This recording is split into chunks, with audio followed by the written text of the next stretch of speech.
Me parece que esa es manera de fomentar el cuidado de nuestras especies marinas, que ya muchas se están perdiendo, ¿no? Sí podemos saber las épocas de veda y respetar. O sea, por más de que la gente quiera alimentarse con los peces, es importante que haya límites para que puedan reproducirse. Me pareció muy bueno, ya que ustedes como ministerio quieren que los peces perduren y duren en el tiempo.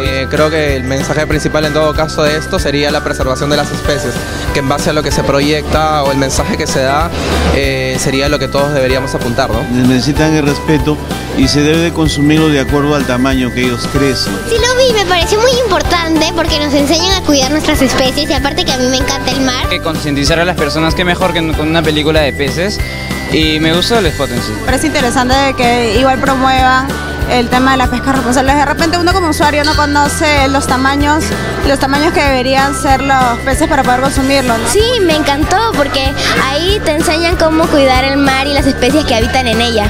O sea, es importante que la gente sepa que hay límites a la hora de pescar.